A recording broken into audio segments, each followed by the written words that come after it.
the Rolling Stones' 1967 album Between the Buttons sounds like nothing else in their catalogue and is one of their most overlooked albums, not least by the Stones themselves. I'm Andrew from Parlogram, and in this video, I'll get to the bottom of that by looking at every aspect of this album, from its songs to its cover, and also tell you which edition I think sounds the best. By 1966, the Stones, like the Kinks, the Who and the Beatles, were doing their best to break free from the influence of American blues and R&B artists to find their own style. This fascinating period of experimentation saw these groups take their inspiration from almost everywhere, from traditional jazz and music hall to folk and the current pop music scene. Now, this approach worked well for the Kinks on their albums like Face to Face and Something Else, but how did it work out for the Stones?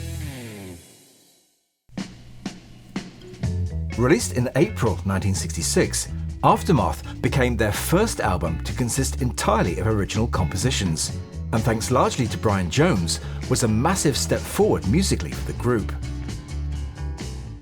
Released in January 1967, its follow-up, Between the Buttons, drew not only from the tried and tested style of their earlier albums, but also from country, baroque, classical, and even world music, and became the soundtrack for swinging London.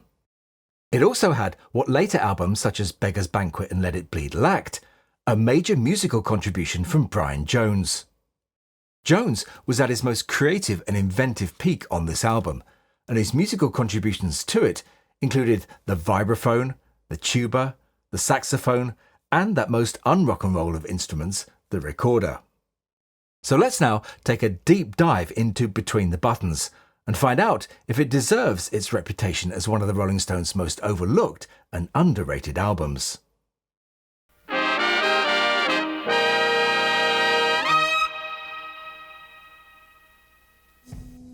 Recording for the album began between the 3rd and 11th of August 1966 at RCA Studios in Los Angeles during their American tour, which consisted mainly of the backing tracks. Sessions then continued on the 8th of November at the newly opened Olympic Sound Studios, and then alternated with Pi Studios until the 26th of that month.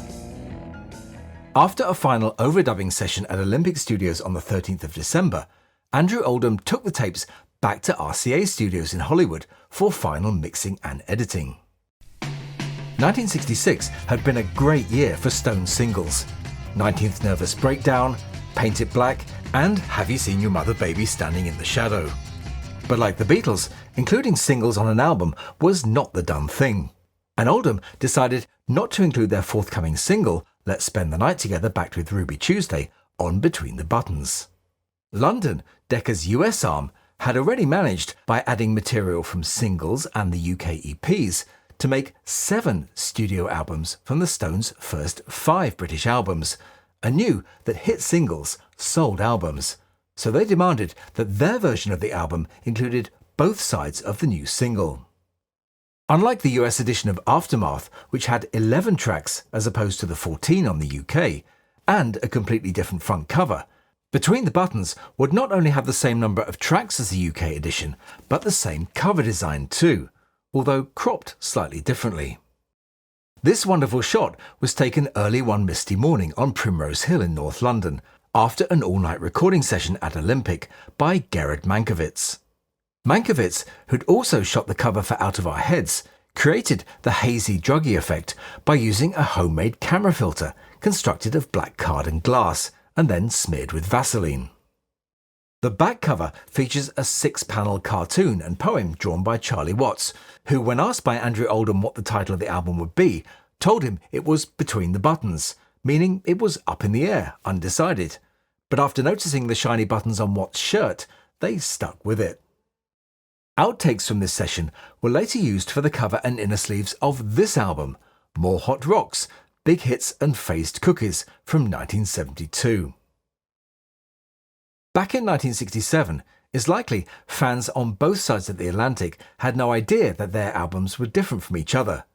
But as it's a luxury we have today, let's break down the tracks on both the UK and US versions and look at them in detail.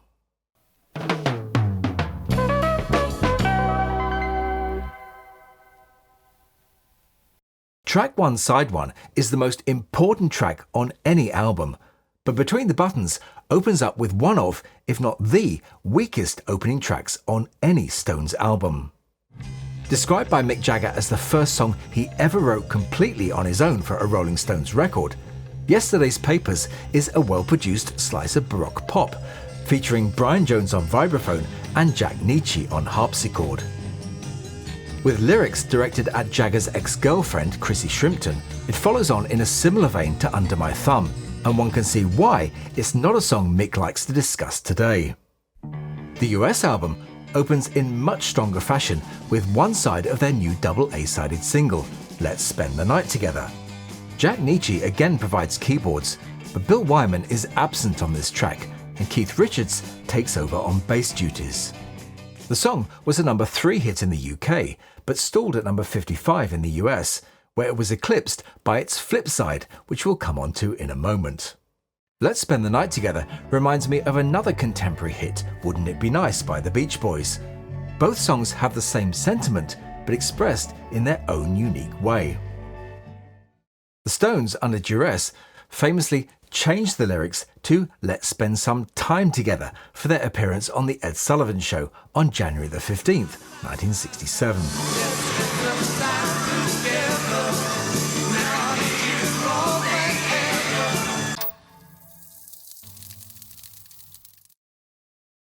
Yesterday's Papers sat between this and the next song on the US album, Ruby Tuesday, which, like Let's Spend the Night Together, is absent from the UK LP. Ruby Tuesday is easily the best of their baroque-style tunes and is one of the most memorable on the album. It features a double bass played by both Bill and Keith. Wyman did the fingerings, while Richards moved the bow, and not forgetting that wonderful counter melody played by Brian Jones on the alto recorder. Obsession is track 3 on the UK album, but was shifted to track 2 of side 2 on the US album, and it's one which has an unlikely admirer. Favorite song by the Rolling Stones? My Obsession. Really? Yeah. Well, that's an obscure song.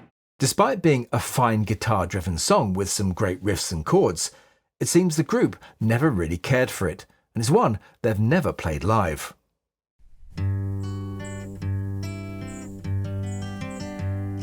Mick Jagger has been quoted as saying that Backstreet Girl is the only song he really liked on this album.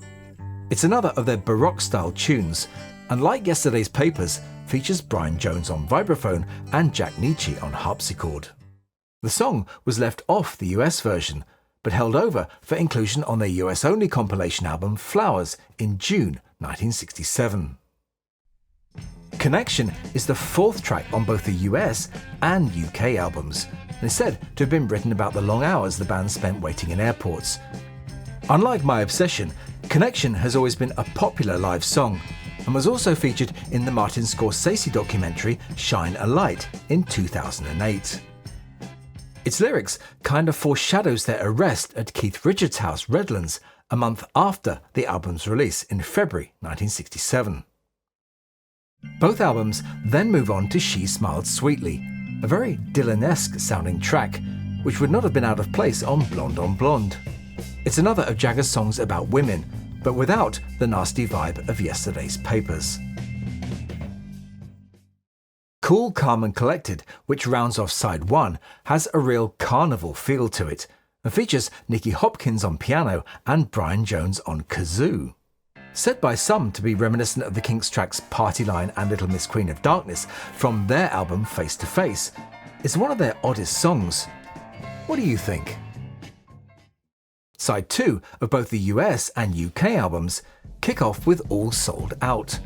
Originally recorded at RCA in Hollywood and perhaps unwisely overdubbed later in London, it is, like most of the tracks on this album, in my opinion, best heard in mono. The next track on the UK album, Please Go Home, was, like Backstreet Girl, left off the US album and held over for Flowers. Built around the familiar Bo Diddley beat, the song sees Brian Jones try out another new instrument. This time, it's the theremin. a curious electronic device which Brian Wilson had used to such good effect on Good Vibrations. The UK and US albums realign once again with Who's Been Sleeping Here, which is another Dylan-esque style song. Once more, it features the excellent Nicky Hopkins on keyboards, and is a track which wouldn't have been out of place on Highway 61 Revisited. Complicated is a real hidden gem of a track, and is clearly about mixed relationship between Chrissy Shrimpton and Marianne Faithfull. Musically, it's as complicated as its subject, but features peak Jagger vocals. Miss Amanda Jones, with its Chuck Berry in Swinging London vibe, is for some the most underrated track on this album. The lady in question in the title is thought to have been an exotic model named Amanda Lear, with whom Brian had a brief fling, and who later became Salvador Dali's muse. The album's final track, Something Happened to Me Yesterday, is its strangest, and is not your traditional album closer. It's the first Stones track to feature Keith on separate lead vocal. Mick sings the verses, while Keith sings the chorus. Like Cool, Calm and Collected, it has a kind of Kinks vibe to it, and is delivered with tongues firmly in cheeks, probably while they were stoned. Brian Jones excels himself on this track, playing not only the saxophone, but also the tuba and possibly the clarinet as well. It's a real one-off in their catalogue, and is one I still struggle to listen to. Between the Buttons peaked at number 3 in the UK album chart and number 2 in the US. Within a few weeks, it received a Gold Record Award for $1 million in sales, which amounted to combined mono and stereo sales of 650,000. Whilst there's no songs up to the standard of Under My Thumb, Out of Time or Lady Jane on Between the Buttons, I think it works better as an album than Aftermath, which has its fair share of filler. Not only was Between the Buttons the end of their baroque swinging London phase, it was also the final one produced by Andrew Oldham, and is, in my opinion, one of their most underrated and overlooked albums in their catalogue. Which one do I prefer? Well, for me, it's got to be the UK version, in mono, of course. But what about you? Do let me and everyone else know what you think about this album in the comments. Unfortunately, only the UK mono edition is included in this otherwise superb mono box set, which you can watch our review of right here. Next week, it's back to the Beatles. But that's all for this one, so I'll say bye for now, and thanks for watching. Well, thank you very much. Now I think it's time for us all to go. Evening all.